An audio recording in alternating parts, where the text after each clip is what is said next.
55,000 টাকা দিয়ে কেনা হয়েছে। এই জায়গায় আমাদের প্রতি শনিবারে হাটে। আসসালামু আলাইকুম। এখনকার যুগে এসে প্রত্যেকটি ছেলেরই একটা স্বপ্ন থাকে, একটা গরুর খামার থাকবে, বাস এতটুকুই স্বপ্ন মানুষের এখনকার যুগের আর কি। বিশেষ করে প্রতিটি ছেলেরই এখনকার জেনারেশনে যা আছে পোলাপান সবারই একই চিন্তা থাকে যে একটা গরুর ফার্ম করবে, ওটা দিয়ে সারা জীবন পার করে দেবে এমন আর কি।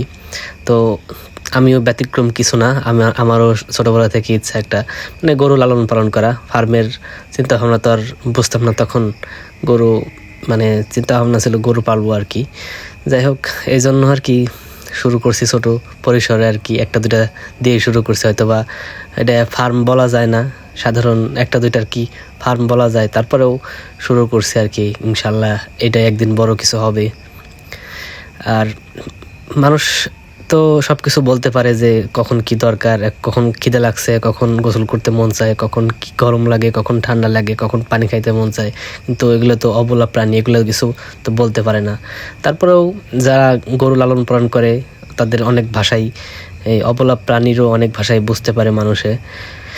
যাই হোক, এখন তো গরমের দিন, অনেক গরম পড়ছে আর কি, সারাদিন গরম থাকে অনেক। এই জন্য এখন দুপুরবেলা গরুগুলার একটু গোসল করাই দিতেছে আর কি। আমি তো দুইটা গরু, তো এই জন্য মানুষে অনেক কিছুই বলতে পারে, অনেক কিছু মনে করতে পারে যে এটা কিসের ফার্ম।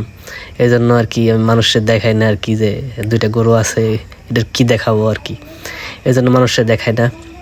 যাই হোক, গরু একটা গোসল করানো হয়েছে, এখন ঘর পরিষ্কার, এপাশে একটু ঘর ধুয়ে দিলাম। আর একটা ছোট একটা বাছুর কিনা হয়েছে কয়েকদিন আগে আমাদের বাজার থেকে, এটা এখন গোসল করাইতেছি।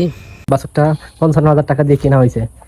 এই জায়গায় আমাদের প্রতি শনিবারে হাটের দিন হয় আর কি, গরু হাট, ওইখান থেকে কেনা হয়েছে। কতদিন, 10 দিন হয়েছে মনে হয়, এরকম হয়েছে, 10 দিন আগে কেনা হয়েছে। তো মোটামুটি ভালোই আছে, সভ্য-শান্ত আছে। এমনি যে কয়েকজনে দেখছে, দেখার পরে কেউ বলে নাই যে এটা ঠকা হয়েছে। আর এটা তো আমাদের বাড়ির, একটা লাল একটা কালা। লালডা না কালাডা, কোনটা লাগবে?